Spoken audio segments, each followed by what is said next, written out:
Hey, everyone. Welcome to another episode of Cranked and Ranked.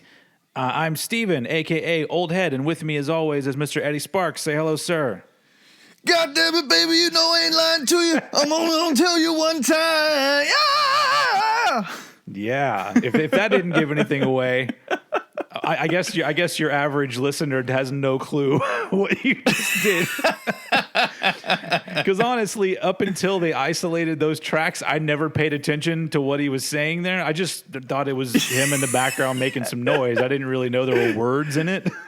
Yeah. But for those of you who do know, then you know that we are going to be talking about Van Halen. Hell yeah. Yes. So very quickly, for those of you who are new, Cranked and Ranked is a podcast where we rank the discographies of bands or other topics from least to best. And we have a huge discussion. And honestly, the discussion is more important than the ranking at the end of the day. But, you know, it gets our brains going.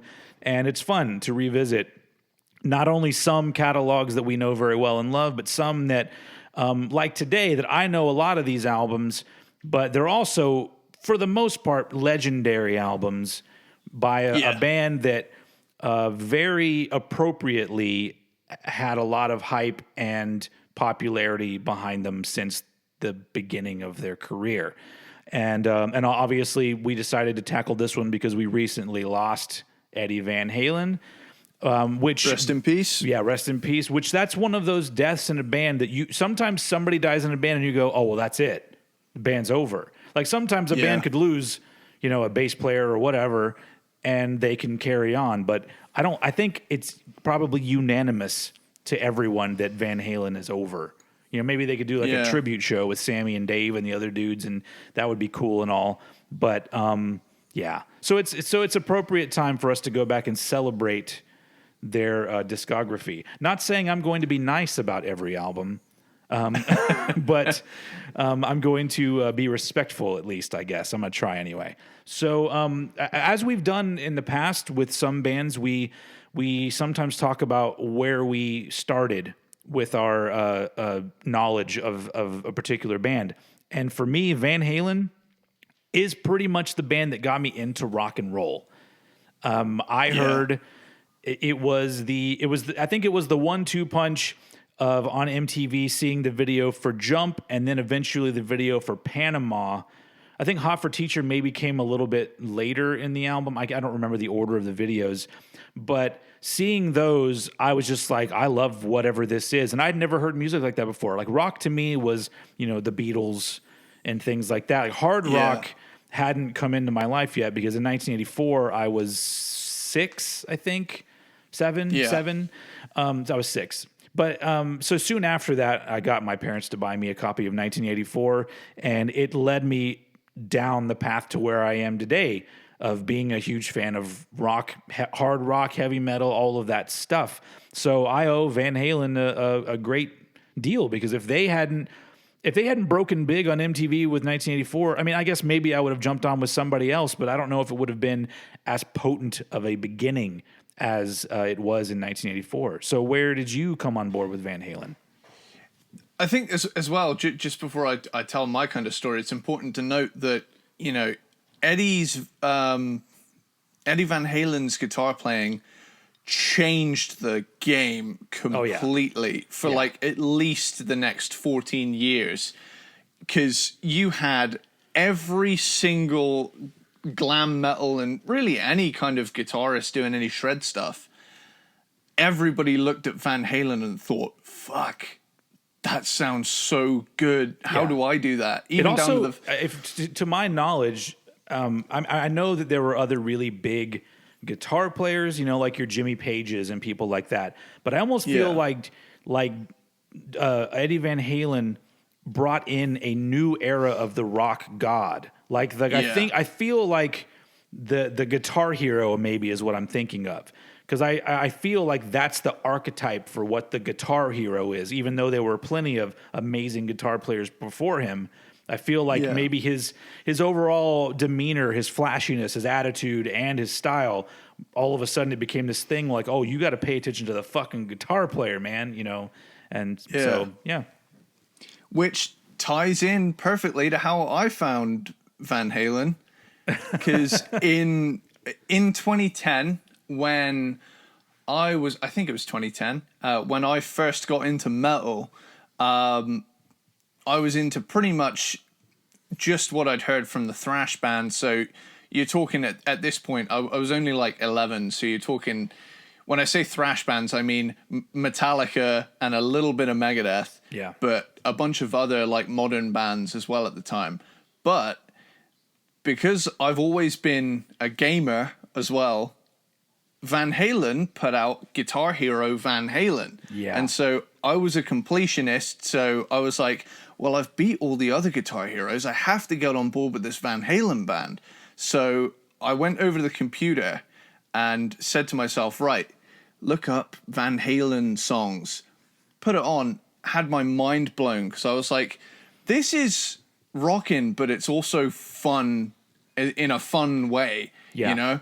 And it really opened my eyes to say, hey, metal's great and all, but this rock thing also has a lot of great stuff in it too. Because I wouldn't really call Van Halen a metal band. They're much more on the rock. But I do think that a lot of those bands, like that's the thing, is all of Metallica, Megadeth, all of those bands, they all cite bands like Van Halen and Aerosmith and stuff like that is not metal as being influential to them. So in a way, we can't have one without the other. So, but I mean, you can go all the way back to fucking the Kinks or some shit like that if you want to talk about influence, but still. Hell, you could trace it all the way back to like fucking Howlin' Wolf. Well, that like, too, yeah. With the blues and shit. But yeah, it's Eddie really was a game changer, and he will be truly missed. And 65 is no age. So, yeah, especially for such a legend, and it's just, it never ceased to amaze me what new thing he would have thought up by the next album. Because initially when I started listening, like on the first two records, I was like, okay, I'm just going to have a great time this week listening to Van Halen do Van Halen. Yeah. But as it turned out, listening to the albums chronologically, I realized, hang on, I haven't heard that sound yet. And then he would just gradually add more stuff to his repertoire of cool sounds and noises. And, obviously with the power drill and all the synth stuff that eventually came in as well. And just all of the crazy, like, out of this world stuff he could do with his guitar. Because he is one of those players as well where it's him playing. Yeah. Like, there is a distinctive tone and style to just how he makes that instrument sing. Also, from my point of view, I've always been the kind of person that I like two guitar bands because I like there to be rhythm going on when there's a lead. Van Halen is one of the few exceptions where I don't miss a rhythm guitar player. It's almost like Eddie Van Halen did it so perfectly that it didn't matter. Like, I'm just like, whenever the rhythm drops out and he's doing a solo, I'm just like, that's fine. I don't need anything else in that song. And just to drop in here as well, their rhythm section has always been tight. Oh, hell too. Yeah. Hell yeah. Alex Van Halen on drums and Michael Anthony on bass. Like, damn. And Wolfgang as well does a fine job. I mean, really everyone that's ever been involved in Van Halen to me is a very talented person. So, I mean, totally. It's just one of those things. Well, let's I'm sure we'll get into these. We do diverge a little bit here and there, or whatever the word is, digress anyway. But yeah, so what we're here for is to start talking about the albums, and we do it by ranking them from least to greatest. And so today's episode is going to be the bottom half. So they have 12 albums. We're doing 12 to to 7. 7. Holy shit, man. The coffee hasn't kicked in yet. Yeah. And so, so let's just jump right into it. What is your number 12 Van Halen album? Cool. So as I went through and listened to all the albums, I realized very quickly that, this is probably public opinion for a reason. It wasn't really ranked high anywhere else I looked. I like to peruse other people's lists just to, gain a familiarity and see how my tastes differ with that. But I've gone for the album that is the same age as me. Oh, okay. Van Halen 3 from 1998. It's also the only album to feature Extreme's Gary Cherone on vocals, who's a singer that I love. He's a great singer.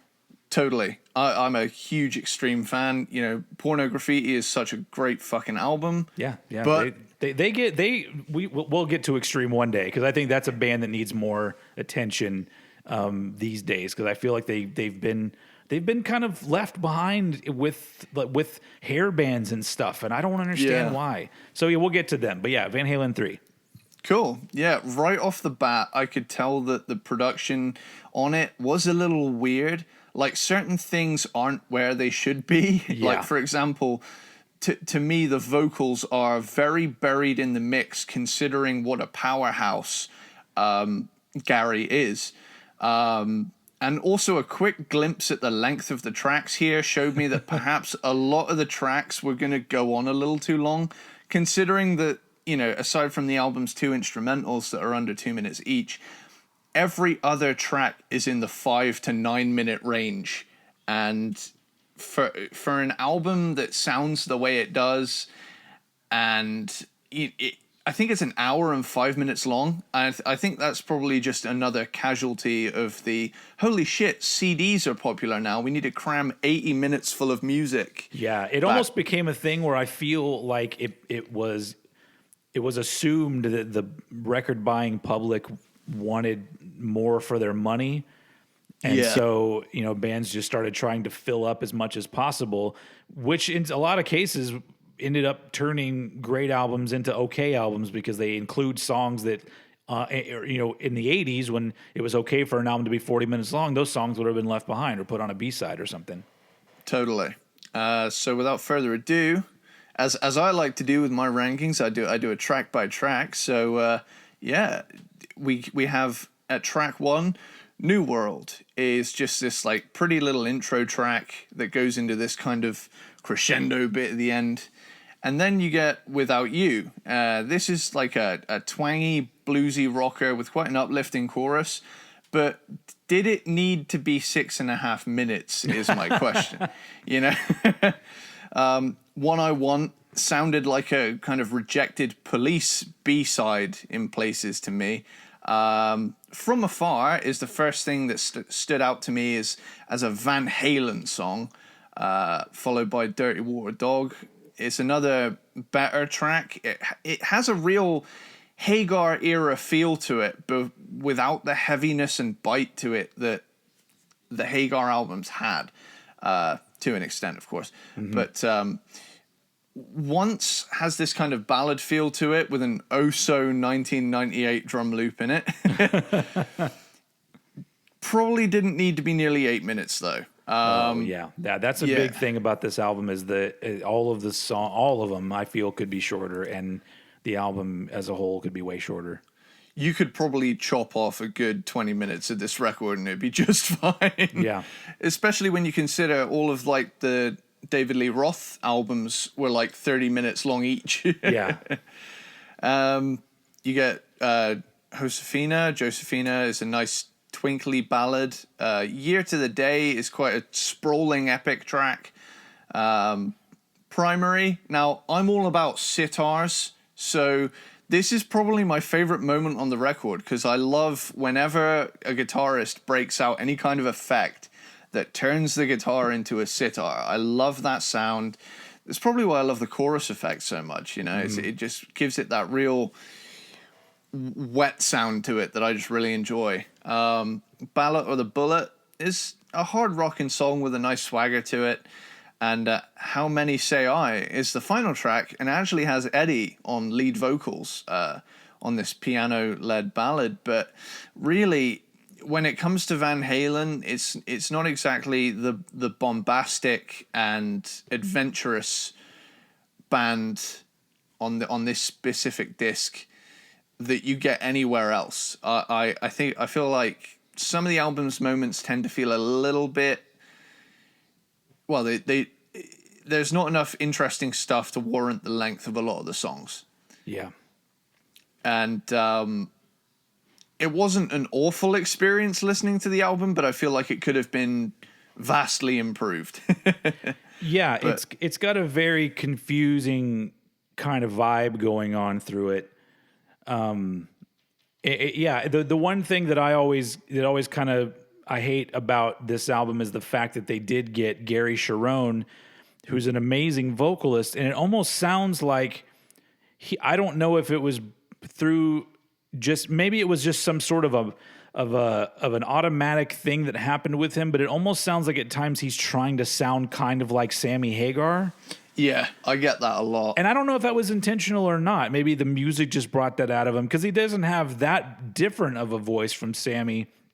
But I don't know. It just sucks that he. I mean, I guess it's cool that he got to be in Van Halen. Van Halen. Why did I say it like that? That was weird. It's cool that he got to be in Van Halen, but it's like, oh, you get to be in the one album that probably on most people's list is the worst Van Halen album, and that just sucks.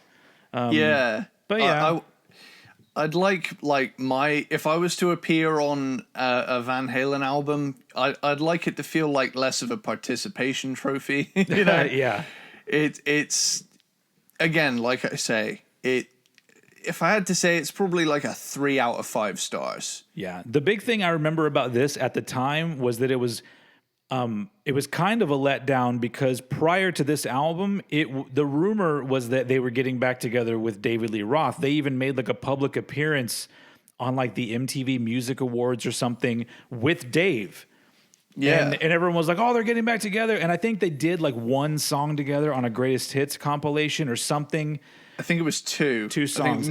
Me, Wise Magic, and another one, I think. Yeah. And then that just didn't work out, which kind of sucks. But, at this point, it's just history. So it's like you can't do anything about it. But yeah, do you have anything else to add about Balance? Because this is not my number 12. I'd say... Oh, I just gave away my number 12. Van Halen 3 is not my number 12. I'll edit that part out, or I won't. I would say the only other thing is weird artwork choice as well. A fat guy having a cannonball fired into his stomach. I mean, it's cool. It doesn't scream Van Halen to me, though. That's the thing. To be fair, for the most part, they are a band with a lot of underwhelming album covers. Yeah. Yeah, their music is way better most of the time than their album covers would lead you to believe. Yeah, but that's Van Halen 3 at number 12 for me. Awesome. And since everyone already heard my slip up, my number 12, I'm just going to jump right into it. My number 12 is Balance, the 1995 final album with Mr. Sammy Hagar. Hey. And for those of you who do listen to this podcast a lot and kind of get my vibe, you probably already understand why Van Halen 3 isn't at the end of my list. And then Balance is at the end of my list for the very reason that I've been be known for, because Balance, to me, there is very little to sink your teeth into on this album. Especially following For Unlawful Carnal Knowledge, which was a really big album for them and made their sound pretty fucking big. And then Balance, to put it into perspective, when the single came out for Can't Stop Loving You in 95, young people who would have been my age, I would have been 17 years old, we were all rolling our eyes at that song. Yeah. Because it's like, oh my God, it's fucking 95. We don't expect you to be grunge, but you don't have to make dad rock now. And luckily for Van Halen, old people were still buying records. And so that song was perfect for the guy who used to rock, but now he's an insurance salesman. And he's like, yeah, I can't stop loving you. And so we went out and then they bought the album. So the album was still successful. So who the fuck am I to say anything? But really, my big problem with this is I did what Eddie did. I went back. I had heard all of these albums before, and the only two that I didn't know as well were this album and A Different Kind of Truth. Those were the ones that I'd had the least experience with. And I went through all the albums, listening to them from the debut all the way in order to the last one. And when I got to this one, it felt so unadventurous.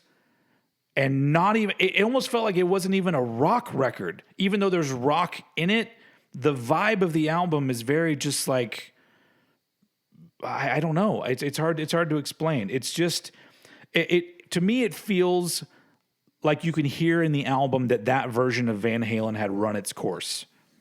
And it's in the songs. You can hear them in the songs. And the problem with that is that the performances and a lot of the, things that pop up here and there in the songs, it's clear that this is still a fucking amazing band, just kind of phoning it in, not really making that great of a record.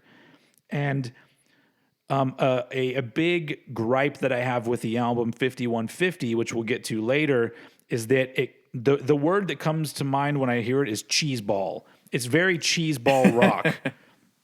And the cheeseball factor comes back in balance. And unfortunately, in 1995, like I said, I didn't expect them to, become grunge or pop punk or whatever the fuck was happening in 95. But there's a big difference between Van Halen in the 80s. The cool thing about Van Halen in the early 80s was that they continued to make Van Halen albums when there was punk, when there was disco, when there was new wave, whatever the fuck it was. They were just like, fuck you, we're Van Halen, and it sounds great. Yeah. This is like they are still trying to do a fuck you, we're Van Halen, but the attitude is not there. So it's like, fuck you, right? Or no, F you, because we can't curse now. It's a very censored Van Halen in sound. And I don't want to say that they were out of touch, because like I think I've seen reviews of this album where people said it sounded like they were out of touch with what was going on. And I'm like, I don't care about that. That doesn't matter to me. It is just one of those things where the album, just like the Van Halen 3, is too long. It's 53 minutes long, that's not horrible, but with the kind of songs that you're getting, there's no momentum that carries you through this album. It's just kind of okay, middle of the road rock things that happen to have amazing musicians playing them. Yeah. And so that's why it ends up at the end for me, because there's very little for me to talk about album wise, because I could talk about how great Van Halen are as musicians, till I'm blue in the face. But when you're actually talking about songs, I'm like, yeah, there's just not a lot here. And so that's why it's my number 12. Yeah, I totally get that. I wasn't as offended by that album in particular, but I will say it's not high up on my list. Yeah. But yeah, so for me, for my number 11, I've gone for Different Kind of Truth. Oh, shit. Okay. So this album, to me, I put it on, and the very first thing you hear is Tattoo, and Tattoo is exactly what I'd expect from an 80s big hair act playing in the modern day, adapting to that modern hard rock sound. And to be honest, with regards to some of the other songs on here, it is not the best opener, in my opinion. I think it's my least favorite song on the album. Agreed. Yeah. Because there are some moments in it where I just kind of think, no, is the rest of the album going to have these, like, these like cringe moments in it. Like, not that the whole album is cringe, but there are some moments where I thought, come on, Dave, give me a break. I'm curious if Tattoo. I'm clicking on it real quick. Yeah, so I was curious if Tattoo was one of the ones that stemmed from a '70s song, and it is. Wow. The song structure is based largely on a song entitled "Down in Flames," which was written in 1977, played back in their club days. So I don't know if you know that. Did you know that about Different Kind of Truth? That a lot of it is scraps from back in the day that they decided to make into songs, or they were, kind of songs already. I don't think that's all of them though. I think that's just some of them. I had heard that some of it was using like material from way back when, but yeah, I didn't know Tattoo was one of those. Yeah, which I think is kind of cool, especially now that we're living in the era of Mr. Bungle doing their old school demos. For some reason, the idea of bands going back and getting their sort of left behind songs or demoed songs that didn't make albums, I'm like, yeah, put those out. I think in 2020, I feel a lot different about that. I'm like, just don't re-record your well-known stuff. Go get the stuff that like you didn't want anybody to hear, and then let us all hear it. Yeah.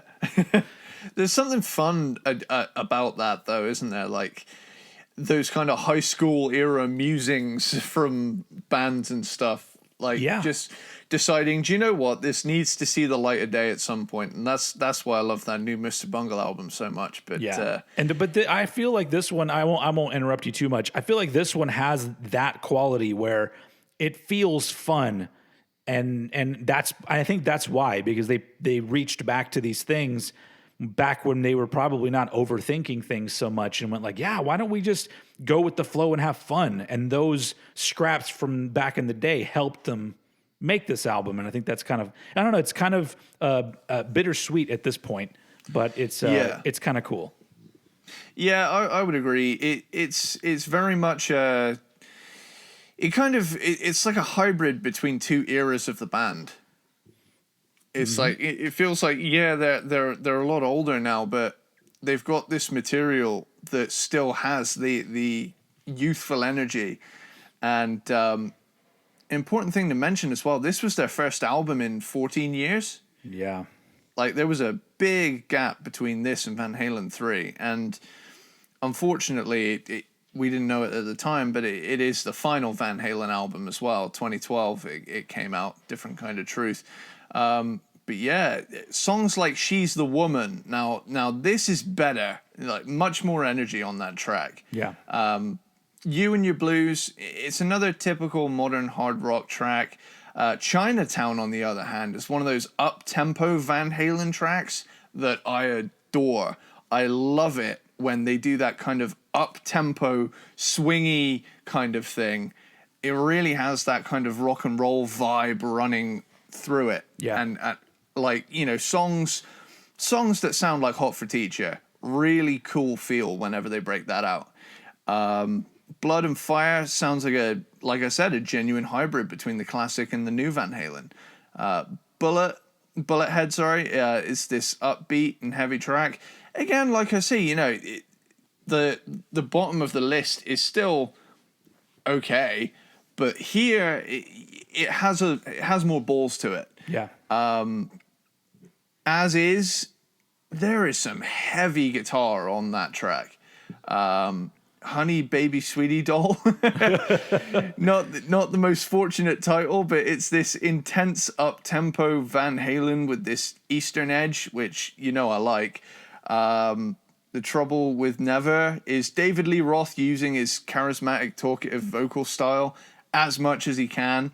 Now, Outer Space is a great glam metal kind of track, but I have this aversion to social media sites being specifically addressed in songs. Yeah.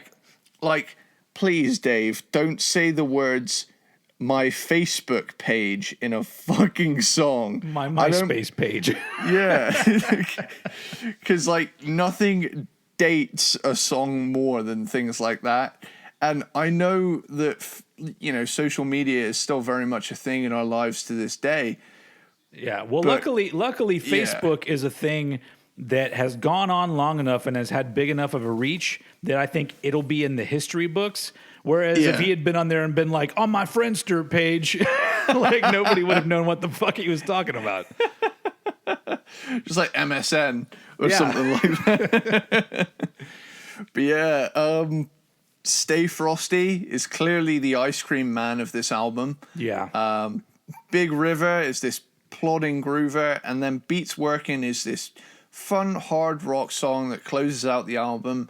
All in all, pretty damn good album, from considering it's like recycled material that was forged into a new album from a much older band. Yeah. And I gotta say, it doesn't start great on track 1, but once you break that first track, damn. Yeah. You know? And not only that, like, don't you think, like, David Lee Roth sounds really good on this album? Like, I know that it's in the era of having, auto-tune and stuff to help with pitch and stuff like that. But just his performance, it's almost like he became a better singer.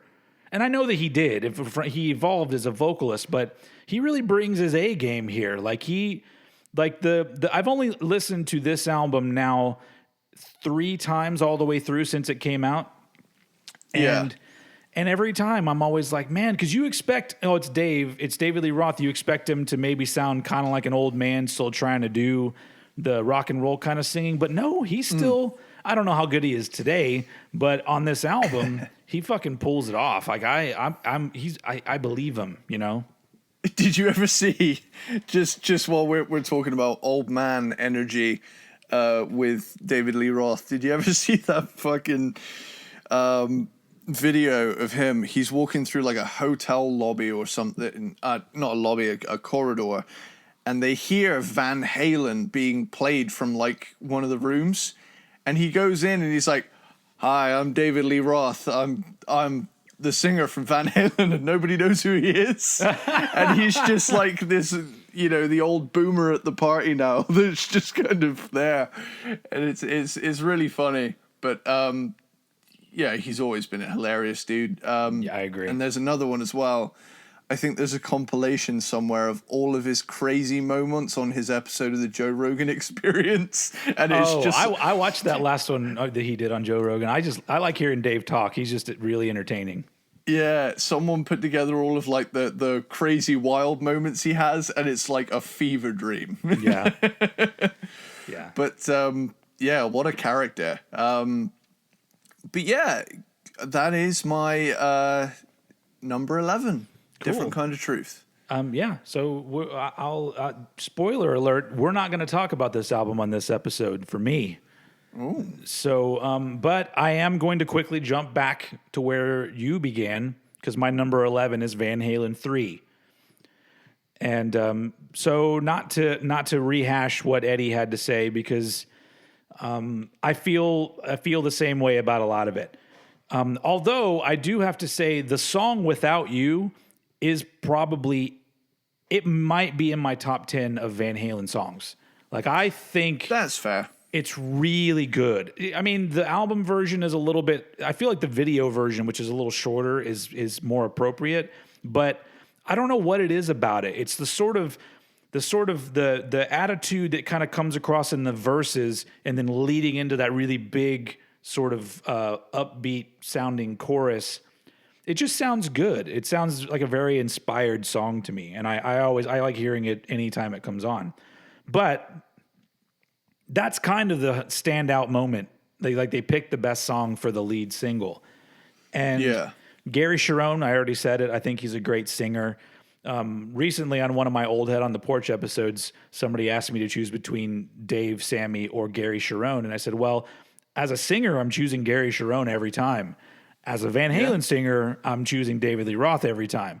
Because I think Gary Cherone, especially in Extreme, because I guess he had more room to experiment and do different kinds of vocals in Extreme, but dude's a hell of a singer. And I'm with you where I think that this might be the worst produced Van Halen album, or at least the worst mixed Van Halen album, because it just sounds off. Yeah. Sometimes the drums don't sound loud enough. Other times the vocals seem buried, and it's very weird. Yeah. It's a very awkward album to listen to. Now, I didn't put this last because at least there's enough different shit here. Like you can tell that there is some kind of attempt to try different things, and so I appreciate that. Yeah. Do I want to listen to this album again? Not really. So that's why it can't go much further on the merit of what they tried to do. And I really do think that the worst part of this album for me is that it makes me feel anxious. Like I'm rooting for these guys, like, oh yeah, and then they keep falling off the horse. Like during the song, something will happen in the song where you go, oh no, come on, I just want this. It's like in a horror movie where the girl's running away from the killer and she keeps tripping and falling, and you're just like, god damn it, just look where you're going. And that's kind of how this album makes me feel. Like I so badly want them to nail it, and then it just something happens, and I go, oh no, never mind. Yeah, And, I would agree. So basically, they get a lot of points on this album for me for effort. But other than that, without You's a great song, the album's too long. I like Gary Sharon, but other than that, it's it sounds like it really does sound like they I think probably when they started the process, maybe they had some fire underneath them. Like, we're going to do this again. We're going to reboot Van Halen again. And then by the time they were recording the album, Michael Anthony had already been kicked out or left or whatever happened. And then the album just didn't do very well. And it's an unfortunate thing, but we are, once again, as I like to say about bands like Van Halen, when you're talking about the worst, couple Van Halen albums, they're still a lot better than most bands' best albums. So I'm going to give them that because they're still an amazing band no matter what they're trying to do. I just think that this has too many issues going against it to have it rise above into an album that I would consider great. It's just okay, So that's it. That's my Van Halen 3.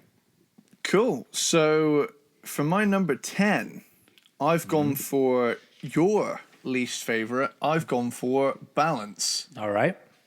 Now, I will say, the first time I heard Balance, I wasn't impressed at all. Yeah. And this was like 5 years ago, so I haven't heard this in a long ass time. But when I stuck it on, the Seventh Seal surprised me. Considering when this came out, the mid-90s weren't too kind to Van Halen's type of band,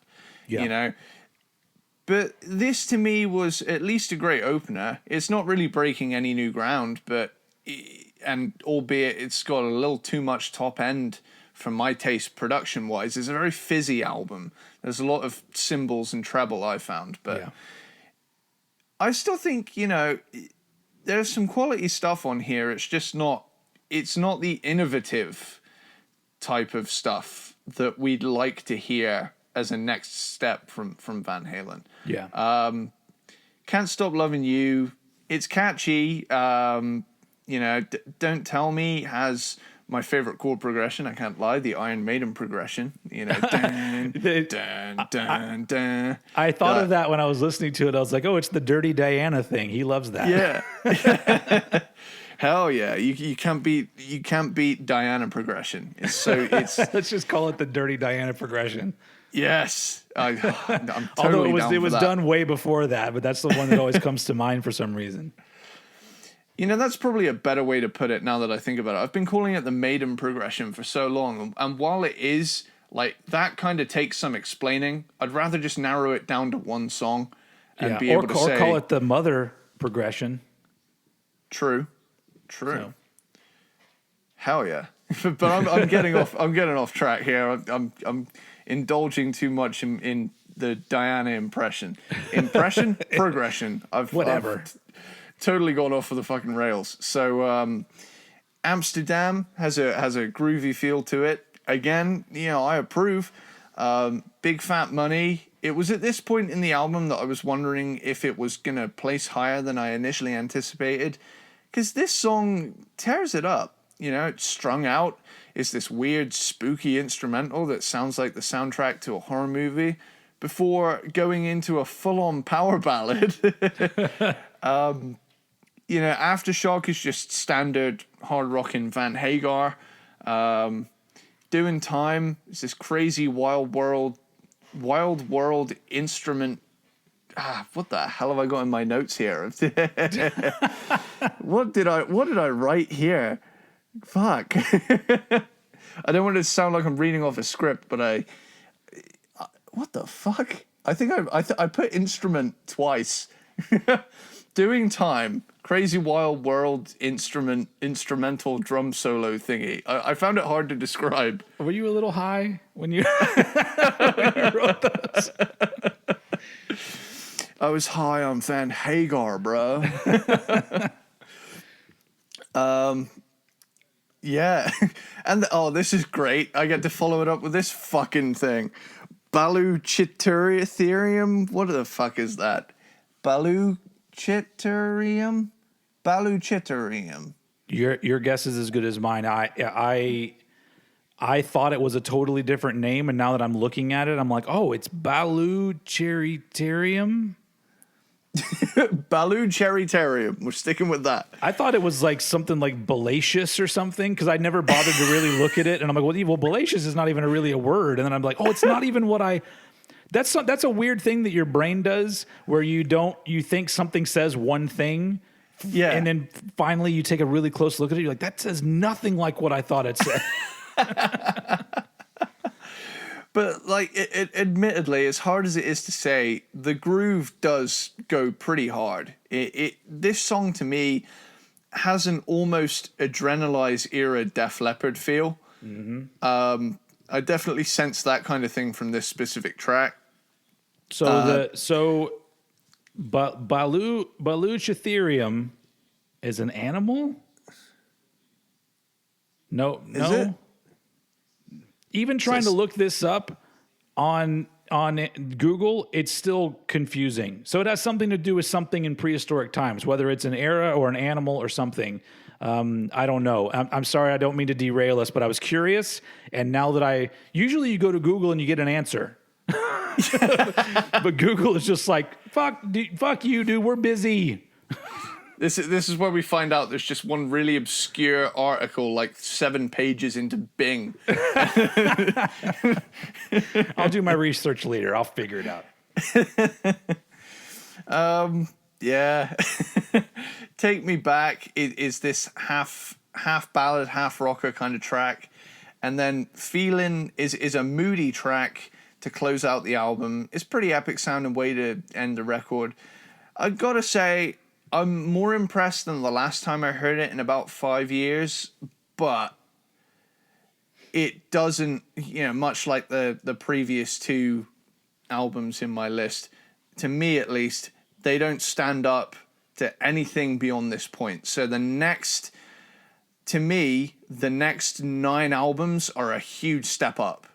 Yeah. Like, I'd say the bottom 3 are in their own kind of like camp, and then the top 9 here on in. But yeah. Okay, cool.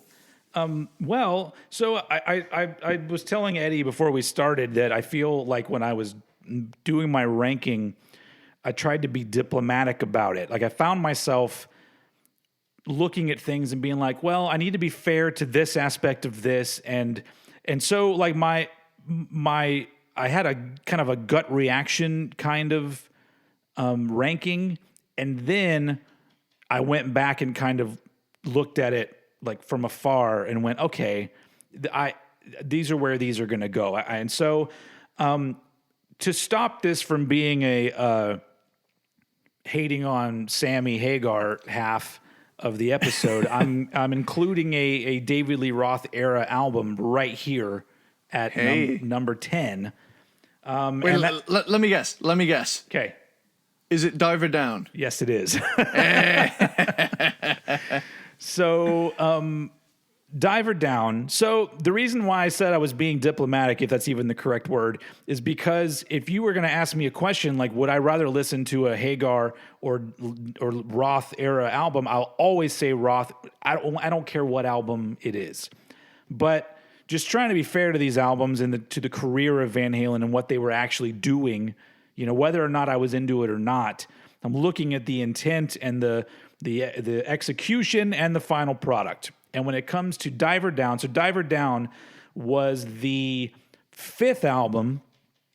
And at this point, Van Halen had been doing an album a year since 1978. Yeah. Almost to the month. It's like every spring, Van Halen would put out an album. And finally, in 1982, they put out an album where it was pretty clear that they didn't have enough songs or barely any songs. Because Diver Down, as fun as it is, and as much as I love hearing early Van Halen with David Lee Roth, there are 5 cover songs on a 31-minute album. Only 4 actual original Van Halen songs are on this album. And It's almost like a glorified EP glued onto a covers EP. Yeah, and I have no problem with cover songs because, they do a good job with a lot of their covers. And you could look at this album as, oh, this is just supposed to be fun. And they're revisiting some older songs that they love. And I'm fine with that. But if you're going to rank them with the original shit that they did that was fucking great and them trying to push themselves forward, this has to go here. As fun as it is, it doesn't matter. And a weird thing also, and maybe you noticed this too, up through this album, it's almost like the production style is exactly the same on every single album. It's like the what is his name? Ted Templeman, is that his name? Ted Templeman did every album through 1984. And on these albums, it's almost like he had the settings already ready to go on his board, and the band came in and recorded their album, and he just got a little bit better at tweaking it. So the sound does get better, I think, with the albums, but the overall, having the guitar in just one channel, and then maybe some reverb in the other, and just the whole style of it, it's like they just did not stray away from that at all. And at this point, when there's nothing new going on in the songs and it's the same old production-wise, it really kind of makes me go, whoa, okay, well, this isn't great. So it makes me wonder, did they intend to do an album like this? Were they burnt out? Or were they rushed in this case? I read somewhere that a lot of the members have all said they went into the studio and they weren't really prepared, so it was kind of rushed out, and it shows. Yeah, and that's not to say that it's bad stuff. I mean, honestly, I like the Pretty Woman cover is fine. I'm actually more interested in the Dancing in the Streets cover because the weird like staccato guitar stuff that goes through the whole song, like that is so cool. It's almost like their version of this song is way cooler than it should be. Like it's a song that overall I don't really like. I don't care if it's David Bowie and Mick Jagger doing it or whoever the original performer was. It says here it was written by Marvin Gaye. I don't know if he was the first person to perform it, but it's gone through many versions. But it's way cooler than it really should be. So I kind of dig that. So I'm not going to dog on this album because it does have cool things on it. But just the fact that aside from that, the standout track to me is Little Guitars. I think that's a great song. But one great song with some good songs and a whole bunch of covers doesn't make a great album. And so I put it here. Although like it was higher up on my list, but I started to really pick apart things. And I'm like, yeah, you know what? I can't just, let Dave run the show all the time. So I got to point out when the band did something that I don't think is as great. And Diver Down is that album. So that's my number. What am I at? 10. Number 10. Which is totally understandable because it is my number 9. Nice. So yeah, this is a huge step up in quality, but it is, in my opinion, it has the least original material to offer. Yeah. So, especially, it's half a cover album, half originals. So, and when you think about it, like, how many of the album's tracks are full-on songs as well? Because one of the tracks is Little Guitars intro, and then you get Little Guitars. Yeah, and then and then you have the song Cathedral, which I don't remember exactly what that. See, that's how I've heard this album probably a few dozen times, and I still go Cathedral. Which one was that? But it says here it's only a minute 23, and then Intruder is a minute and 39. That's the one that goes.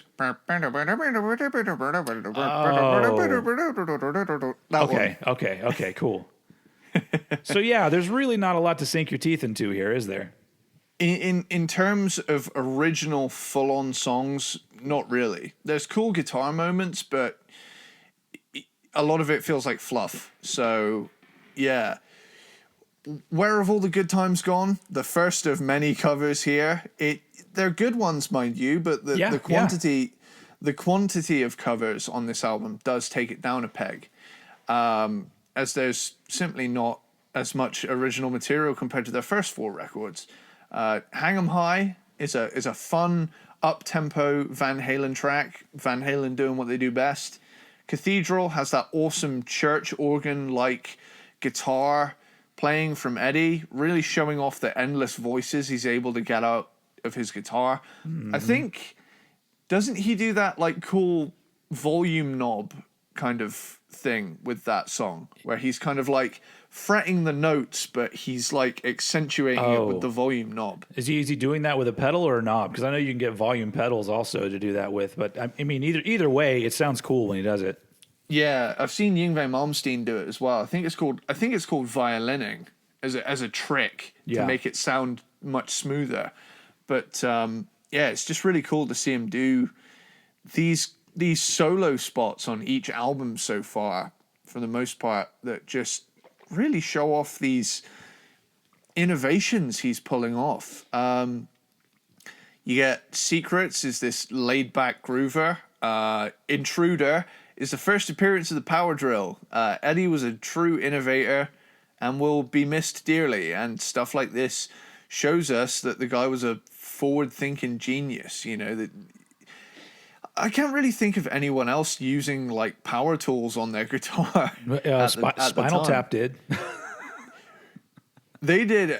When did Spinal Tap come out? That was 80, 83, 84? Yeah. Yeah. That's a great movie. Yeah.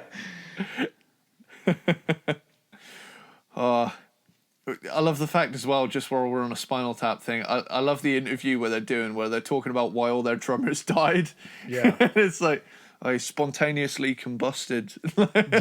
did he use a power tool, or am I mistaking it for that part in the movie where he does the Jimmy Page thing with the bow, but he actually plays it with the violin? Maybe that's what I'm thinking of. Either way, that's a good movie. We'll talk about we'll do a ranking of our favorite rock and roll movies, I guess, sometime. That might be fun. Hell yeah. We'll need to do it around like the Oscars or something. Yeah, we'll do our own Oscars. Fuck it. We'll have a red carpet event and everything. We'll just do it outside of each one of our homes. Nobody will know what the fuck's happening. I'll wear a gown. I'm just imagining like all of the dog walkers walking past, seeing me presenting a show that's not even airing, thinking, "Wow, he finally cracked." But Intruder leads straight into Pretty Woman, which is this the classic Roy Orbison song given the Van Halen treatment. And then straight after that, you get Dancing in the Street, which, as you said, is a really cool take on the song. Yeah. Then you get Little Guitars, intro. And then you get Little Guitars, which is just a fun 80s rock track. It's great. I love that song. Yeah. Yeah. It's just the moments that shine here really shine. It's just solely based on the quantity of what is actually a Van Halen song. But Big Bad Bill is Sweet William Now. It's this old-timey show tune kind of track, kind of foreshadowing of David Lee Roth's Crazy from the Heat EP. The Full Bug. I love when Van Halen goes fast and swingy. There's a real charisma to it, like a 50s rockabilly vibe running through that kind of stuff. And finally, Happy Trails is a fun little a cappella cover, which ends the album. And in a way, it's fun to see that this album isn't really taking itself seriously. It's just a disc of fun. Yeah. At the end of the day, that's how I tend to look at it. I kind of wonder because I was so young at the time, I had no clue what this album was or who the band was. But in '82, because to me, a big problem with this album is it follows Fair Warning, which to me is a really good album. Yeah. And so I wonder at the time if maybe this was a disappointment to a lot of fans. And I don't know. I mean, in the grand scheme of things, you know, you can make the argument that at least it's something different. The band just had a little bit more fun with stuff, and I don't have any problem with that. But yeah, it's just, you know, it's the worst David Lee Roth era album in my opinion, not yours. Well, I guess yours is that's a different David Lee Roth era. That wasn't even an era. That's just an album. Yeah, don't listen to me anymore. It's kind of an outlier. Yeah. Cool. Well, then let's continue with my number 9. And this is an album that got moved up, I think, a spot because of my being diplomatic. And I'll hate it if I'm using that word incorrectly, but I'm just trying to be fair to these albums. I think that's fair. My number 9 album is the album 5150. Wow. The debut of the Sammy Hagar era of Van Halen. This is in 1986. And really, it's one of those albums where you got to give them a lot of credit. Same with a band like AC/DC, where they already had a huge career and fan base. And I guess in AC/DC's case, they didn't have a choice. But in Van Halen's case, they split with David Lee Roth, and then both of them continued to have successful careers. I guess you could make the argument that Van Halen's was more successful, but that alone is a really great achievement with this album, that they did it. They managed to do it. They just said, you know what, we're going to bring this other guy in who was already known. Like Sammy Hagar already had a career. He wasn't some guy, they didn't find him at Home Depot and he could just sing the songs and they put him in the band. Yeah. He had his own thing going on. And Sammy Hagar, he's a great singer. That's one thing he's got going for him. And really, I think that a big thing that makes this album not so bad to me is the fact that it is a progression from where they were before. They didn't just redo 1984 with Sammy Hagar on vocals. There's a shift in not only the songwriting, but also in the production style. This is the first one not produced by Ted Templeman. And it has more of when you're talking 1986, it has more of a modern 80s sound to it. Yeah, there's a lot more keys and synth and stuff. And the one thing that I had forgotten when I first started listening to this, I'm like, there's synth drums. Yeah. And I was like, is that like toms and stuff. Yeah. And especially like on the song Get Up, like you can really hear those synth toms on it, and that's very of the era. That's not a thing. Some people like to do throwback kind of shit. Synth drums haven't come back, with that particular sound. It's funny you should say that, actually, because I'm a big fan of the synth wave kind of stuff. Huge for that. But and they use that sound, that same 80s style drum sound. Oh with the yeah, synths? yeah, okay, yeah. They that's like a core part of the synthwave sound. I'll have to send you some recommendations. But the what is it? There's a song. It's a pop song. To be honest, I've heard a lot of pop songs recently, and I'm kind of pleasantly surprised at the quantity of gated reverb drums returning to pop music. Because I'm starting to think, you know what? If Miley Cyrus puts a fucking gated snare in one of her songs, I'm thinking, I might listen to that. Like, and if I start hearing stuff that goes like do do do do do do do do, I'm gonna be on board. You know, I have a feeling that if that sound does fully come back, we only have Phil Collins to thank for it. Because I feel like the In the Air Tonight drum fill has gotten so big on the internet that people are probably like, hey, can we just make our drums sound like that? Yeah, I've been trying to for the last 5 years. I have no problem with that. But yeah, so this does have a real 80s kind of feel to it. But still very big. It's a very big album. It still feels like Van Halen while being a little more poppy, I guess, especially with the song Dreams. Yeah. I do not like that song. I don't think it's awful. I just feel like, the vibe I get from this album, and I'm sure that there'll be people chiming in the comments to correct me. That's fine. But it feels like this is a Sammy Hagar album that he just got Van Halen as the backing band. So it's got all of the great chops of Eddie Van Halen and Michael Anthony and Alex Van Halen, but the songs feel like they're not. There's an attitude that is gone. It is it doesn't. So here's I have a what do you call it? A comparison, because I was always trying to figure out what is it about Sammy Hagar that doesn't feel right to me in Van Halen, and I figured it out. So it kicks in, and it's not so much on this album, but on maybe the next one with Sammy Hagar. When Sammy Hagar sings like sexual style lyrics, it sounds weird, and I figured it out. It's because when David Lee Roth sings sexual style lyrics, he sounds like a man who has had sex with hundreds of women. Sammy Hagar sounds like a man who has had sex hundreds of times with one woman. He knows what she likes. Yeah, he's very just like he's still kind of sweet with it. He's not gonna leave in the middle of the night. He's gonna make her breakfast in the morning, but he's gonna do it hard when they're doing it.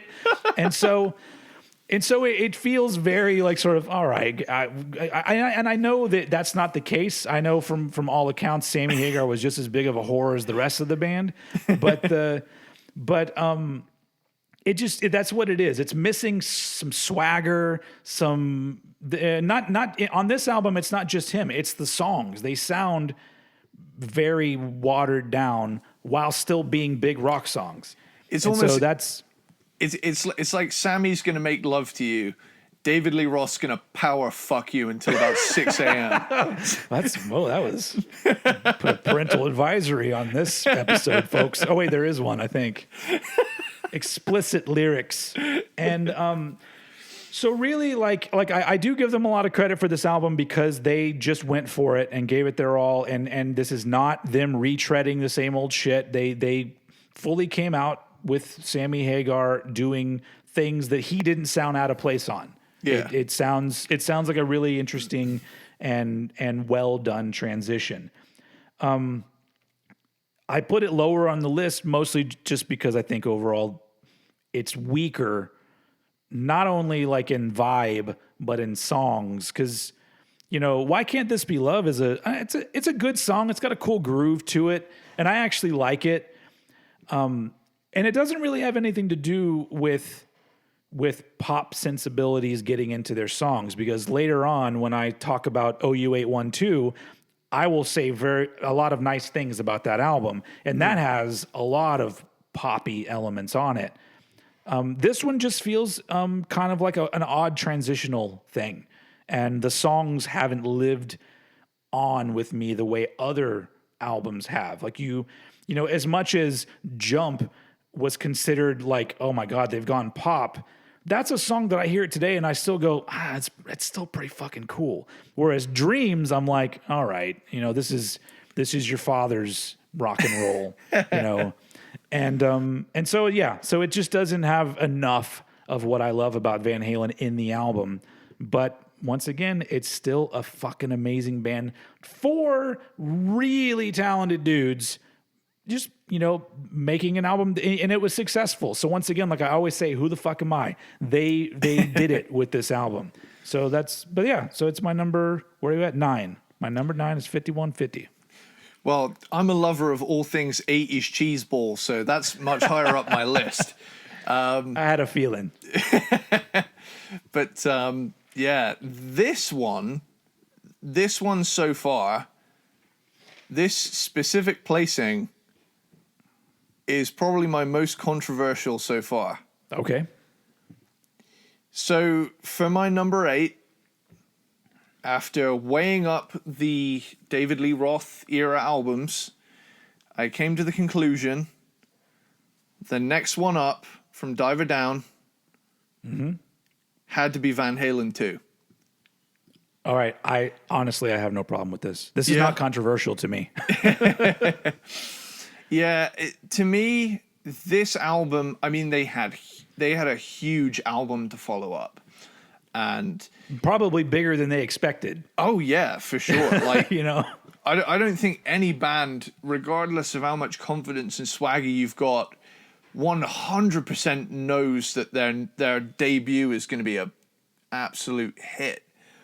But following up the mammoth task of making such a phenomenal album just a year later is going to put pressure on you. And it doesn't. And they probably didn't even have a year's worth of time to work on this because I don't think Van Halen blew up immediately. I think it was a thing where, it was quick, but I think, it started to become super popular, and the record company is probably like, you guys got more songs? And they were like, oh yeah. And then they went to work. Yeah. It wasn't like they were on a cycle because they had no clue if they were going to be successful enough to have a cycle of albums going. So they soon found out that they needed to get their shit together. That's the thing. It doesn't start with as much of a bang as their debut, and it isn't quite as memorable, but it's still very good though. It starts with You're No Good. It opens the record with like a slightly more laid back feel and sounds like it sounds like a more mysterious Running with the Devil. It's weird. It's because not only is it a cover song, but it's a slow tempo. It's a very underwhelming beginning to an album following the Van Halen 1, which I guess at the time it was successful, but you think about it now, how monumentally big that album is, in not only just in people loving it, but it influencing people. And then their second album, they start with this song, and it's just like, you guys could have moved that later on down the track listing there. Yeah. On the flip side, Dance the Night Away is a great sing-along track. Yeah. Somebody Get Me a Doctor, fantastic riff, excellent gang vocals. Van Halen might not have been the first glam rock band, but you can tell from listening to them that every 80s big hair act wanted to be them. So I would credit... Oh, they were the beginning of it all. Yeah, that LA strip kind of stuff. Yeah, I think that all of those bands that got big in the 80s, every single one of them would say Van Halen is their biggest influence, I would say. Even fucking Bill and Ted mentioned it. We won't be like the best band until we have Eddie Van Halen on guitar. That's right. Then you get Bottoms Up. Goddamn, that song rules. Every time I hear Roth era Van Halen, I just want to party. And they have such a good time vibe about them. I don't know what it is, but they make me want to just pile up a stack of 80s movies and invite a bunch of friends round and just fucking drink until the sun comes up. Yeah. But, there is something about Roth era Van Halen that just makes you think, whoa! Yeah, it's there's something to be said about getting a vibe across that everyone just connects with and everyone has a good time. Yeah. While still making music that, critically people could look at it and go, it's really well done, That's the thing as well. Like, Out of Love Again has a dancey groove to it that you can't help but surrender to. Light Up the Sky has this mean up-tempo hard rock sound. So it's not like they were lacking in variety. They could just get that vibe across throughout a variety of different feels. And I think that classic rock and roll feel running through all their music, there's something to be said for that. And then you get Spanish Fly, which shows us that Eddie doesn't just shred on electric guitar. He can do it acoustic too. It's like, you guys remember Eruption? This time it's on acoustic guitar. You can make an argument for that being the first ever Unplugged. I guess so. Well, no, okay, we could go back to Led Zeppelin. True. True. They started throwing in the acoustic guitar quite a bit themselves. Oh man, like Led Zepp will be one we'll have to do at some point too. Absolutely. Yeah. But DOA, or Dead or Alive, has a bendy riff in it. Has a bendy riff. So good. Women in Love, juicy chorus intro. Like, mwah. Eddie Sparks chorus seal of approval. And Beautiful Girls has this great riff and this great groove that kind of throws you off at the start. The riff has a certain feel, and then you realize it's on a different beat the way it starts. Yeah. And the first time I ever heard it, I was like, I know where this is going. Oh, I don't know what is happening. And it is a good record, but when you scale it up to the first record, I feel like there is a drop. It is a noticeable drop. Yeah. But then they do pick it up again. They do pick up speed again. That's why I don't think this is a controversial choice for this particular spot. Are you done with Van Halen 2? Yeah, I've wrapped up Van Halen 2. So while I don't disagree with you pretty much on anything you said, this is not my number 8. My number 8 is I'm gonna move one album further from where I was and talk about 2 albums further. For Unlawful Carnal Knowledge from 1991, which is the third album with Sammy Hagar on vocals. And this was an album that I owned on cassette. The single for Pound Cake came out, and I was like, oh shit, this Van Halen, because I was already into Van Halen. And I at the time I was actually really big on OU812. So when this came out, I was pretty ready for it. But once I heard Pound Cake, I'm like, all right, this is heavier and it's cool. And it was early 91. It was like, I think it was the beginning of the summer of 1991 when this came out. And so I didn't know that we were only a few months away from grunge. Yeah. Nobody knew. And really, I almost feel like Van Halen may have seen the writing on the wall, because they amped it up for this album. It is a heavier overall and bigger sounding album than they had done pretty much ever. I think this is probably at this point the heaviest they had sounded, with the guitars being really loud. They even took Alice in Chains on tour with them, didn't they? Or was that later on? No, it may have been around here. I mean, that would make sense. Yeah. That would have been a hell of a fucking show. And this album was like super successful for them, but really, like the big thing for this with me, why I put it above 5150, is because of all the things I was talking about, where it feels like it's not really a Van Halen album. This feels to me more like a Van Halen album. The attitude is there, and it just feels, I don't know, there's a momentum to it that they had, I don't know. I feel like it was there with OU812, because obviously I haven't talked about that album yet. Yeah. But this one feels like the band kind of just got their shit together and made some cool fucking kick-ass rock tunes. It's one of those things where by the time you get to 1991, you know, they'd been together well over a decade, and they just continued to prove themselves as a vital rock and roll band that just wasn't going anywhere. Yeah. And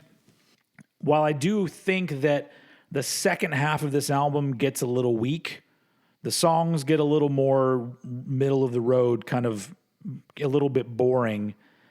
The second half does have the song Right Now, which was the biggest hit off of this album.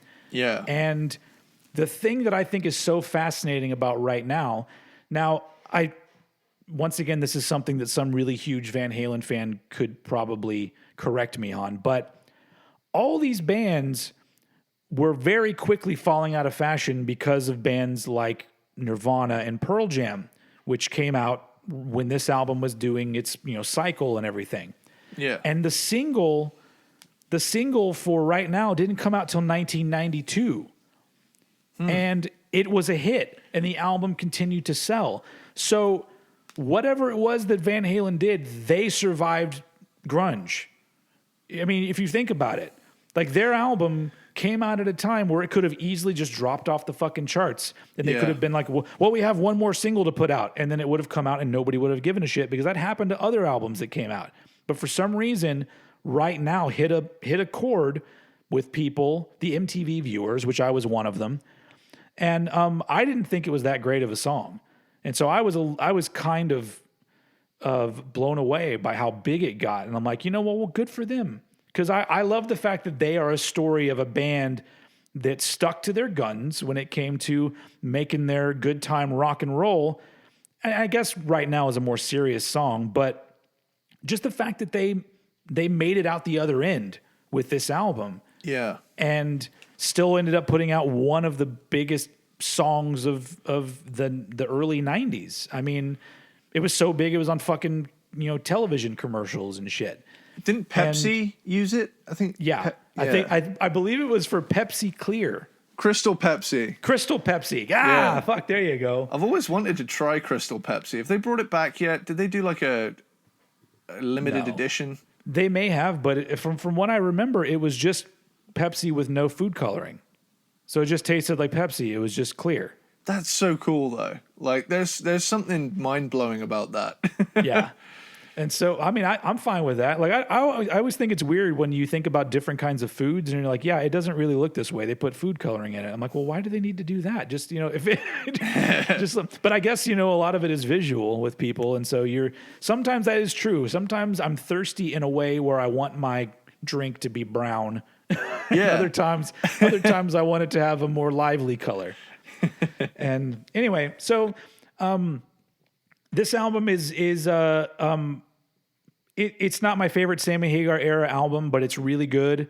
It does have some weak moments on it, but I really do think it's a huge win for the band, because I think that it was just it didn't feel like they were trying to follow any kind of trend or anything, and yet they still managed to be successful, which is, I think that's why them making it out of this period of time, I think that's the thing that kind of solidified them as one of the most important bands ever, because they weren't just a band that had a bunch of hit albums in the 70s. They came out of the late into the 70s, popular in the 80s, into the 90s. Like they made it. They made the shit happen, and all without, you know, altering their sound. You know, when as much as I talked shit about balance, they didn't try to fit in with the times. They just did whatever they felt they needed to do. And so for Unlawful Carnal Knowledge, or Fuck, is my my number 8 album. Cool. I'm noticing a little bit of we've got a good rhythm going, because my number 7 is For Unlawful Carnal Knowledge, otherwise known as Fuck. But yeah, Pound Cake is a fucking banger. You even did an Old Headbangers Ball with that video. Watched it, loved it. And I noticed it as well. You said, like, fashion-wise, they looked a bit ahead of the curve, too. There was flannel present. And yeah, Hagar was wearing flannel pants, I think, too, and a shirt. He was ready to go. He was decked out. Judgment Day is a high-speed, kick-ass rocker. This is precisely the kind of music I break the speed limit to. Spanked is this groovy, sexy song, complete with funk guitar playing in there.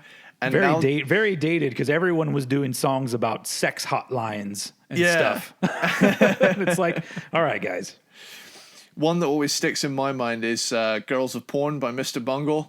That's one of those Bungle tracks that I can get a good chuckle out of, because it was definitely designed to just be funny and good.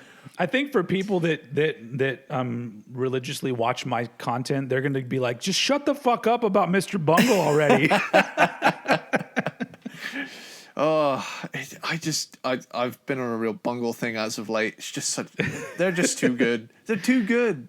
Agreed. But you know who also is too good? Van Halen. Van fucking Halen. So, stay on target. We got Runaround. It's typical hard rock song of the era.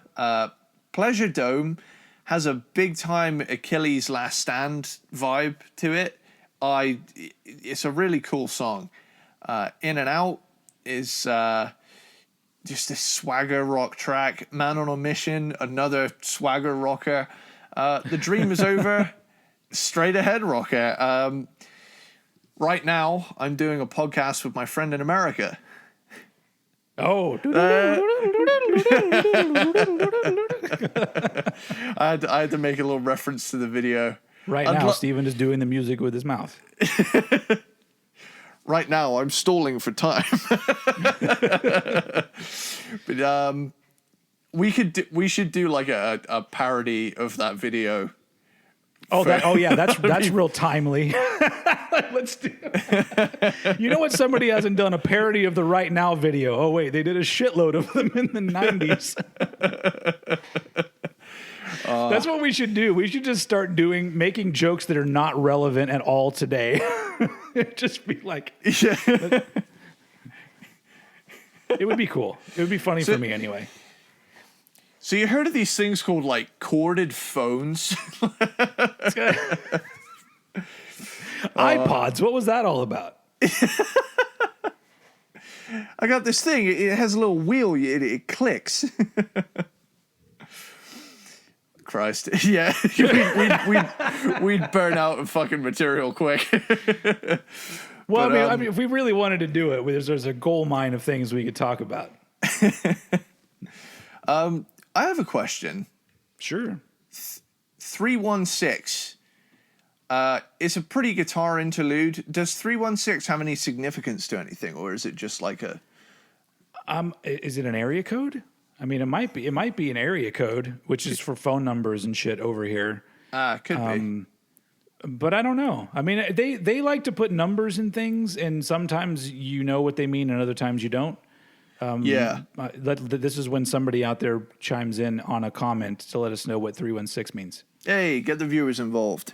Yeah, you guys are doing it for us. We don't want to do any fucking research. We got too much to do. Oh wait, hold on. Oh. The instrumental 316 is named for March 16th birthday of Eddie's son Wolfgang. Oh, that's nice. March the 16th. There you go. Hey, Wikipedia saves us again. Always coming to the rescue of podcasts. But yeah, Top of the World has that end credits feel that album enders should. And yeah, like I said, since Diver Down at number 9, we're in damn good territory. And their legacy is pretty darn stellar. So yeah, I'm gonna hand it on over to you.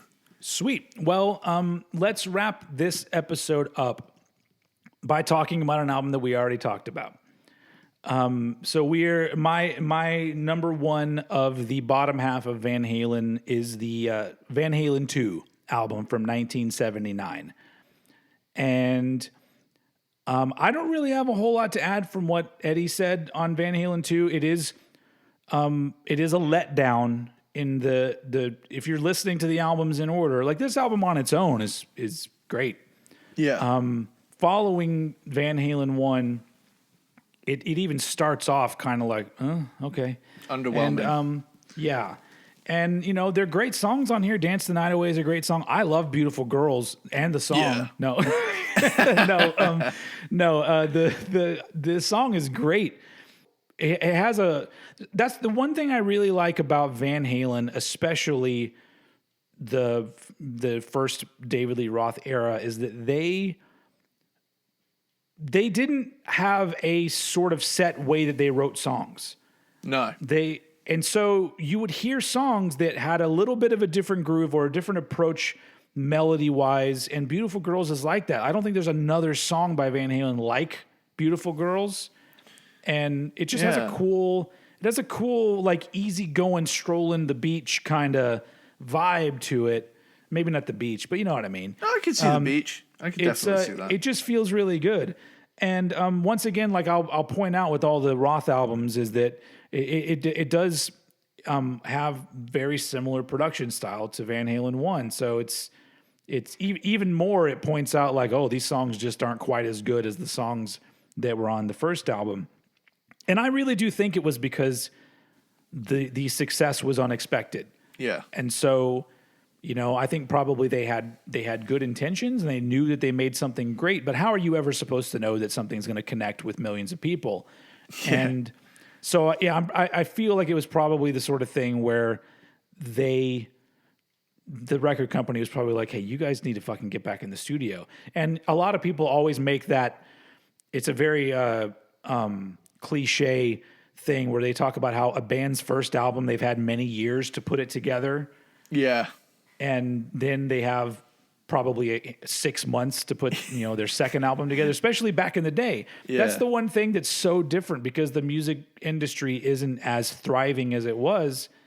But if it was, I bet we would still have that sort of album cycle where it's like, hey, do you want to be in a rock band? You record an album in a few months. We put it out. You go out on tour. You writing songs while you're out on tour. You come back.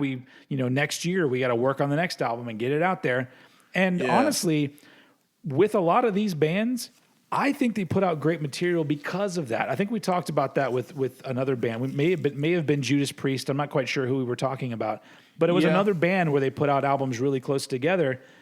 And to me, like sometimes having that fire under your ass, like it's just, sometimes you put out some cool shit, especially when you're a band like Van Halen. Yeah. Unfortunately for them, I don't think they had quite enough time.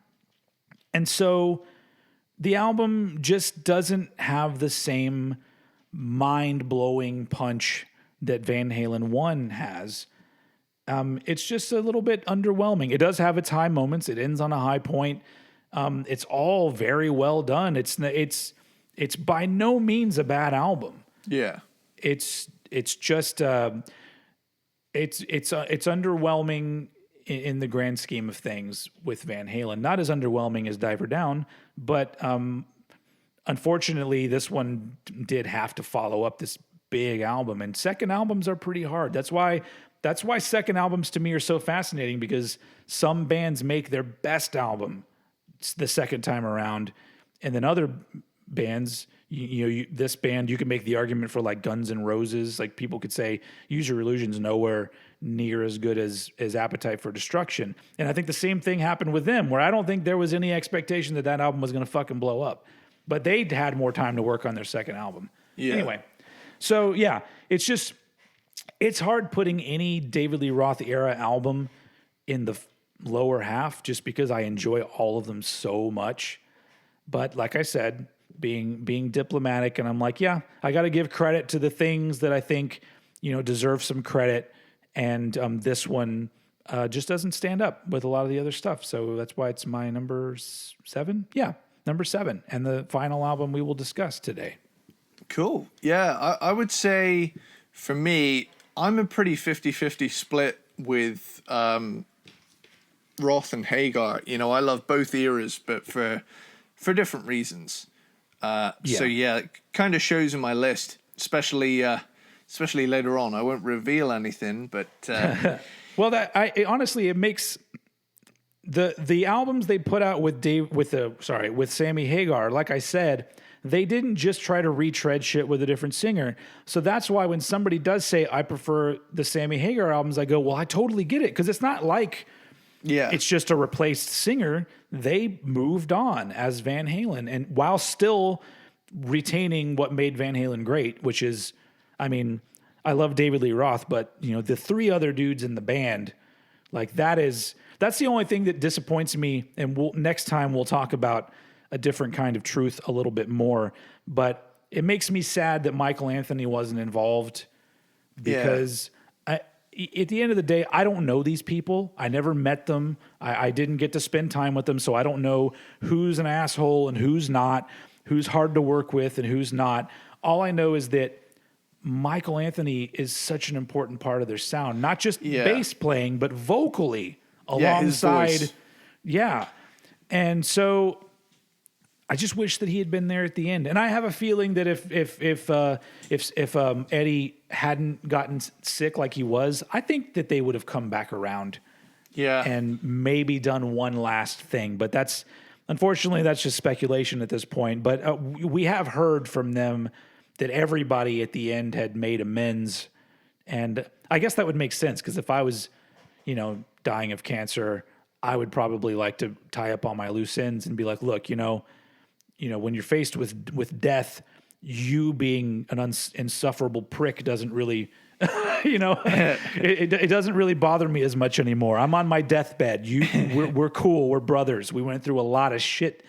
I mean, imagine having, I don't mean to get deep just on part one of Van Halen, but imagine having that kind of life, knowing that you changed music. Like you could say Van Halen. No, it was Eddie Van Halen. Sure, the band's fucking killer, but what does that feel like to be on your deathbed? You know, some people get to gracefully grow old and die of old age in their 90s or whatever, and he didn't get that. But how does it feel to be like, you know what, I didn't get it, but look at all this other shit that I got. You know, like I was born with whatever, you know, I'm not a religious person, but I do believe that there's something in your DNA or in who you are when you're born that allows you to achieve the things that you achieve. And whatever combination of things were in his brain and in his body that allowed him to become the guitar player he was, like that's a miracle to me. Yeah. Like that's fucking insane. And it also makes me, you know, curse, you know, my parents, because like, fuck, I became me. All right, too hard on yourself, dude. I'm a mediocre guitar player at best, and singer and songwriter. But you know what? There are people that can't do any of those things at all. So who the fuck am I? I'm not going to belittle people for who they are. So yeah. Anyway, I think about that a lot, just because, you know, it hasn't been that long since Eddie died, and it's been like a month. Even though Van Halen is not a band that I listen to all the time, they're undeniably important, not only in my life, but also in the lives of probably every band I love. So, you know, so there you go. Part one of Van Halen. I hope you all enjoyed it. Do you have anything to add before we wrap it up? I would just say, you know, he was it's very easy to, you know, understate how much Eddie actually changed, you know, and I mean, as in like the whole thing, because people tend to think of, you know, when you say a guitar hero, people will jump to, you know, your Jimi Hendrix and all of the kind of bluesy ones beforehand, you know. Generally in that like kind of proto metal era, that like late 60s, early 70s kind of thing. Eddie Van Halen changed the fucking game for every guitarist that followed him. Yeah. Like, and I will say it now, you know, the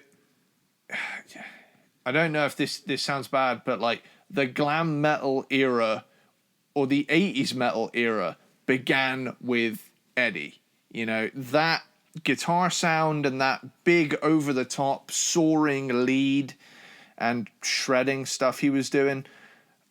Sure, like certain bands were doing similar stuff. Like I think of Boston, but like they weren't game-changing guitarists that were like crazy innovators. Whereas, you know, Boston might have changed up some songwriting techniques and stuff and really elevated a production sound, at least to my ears. But Van Halen changed the playing.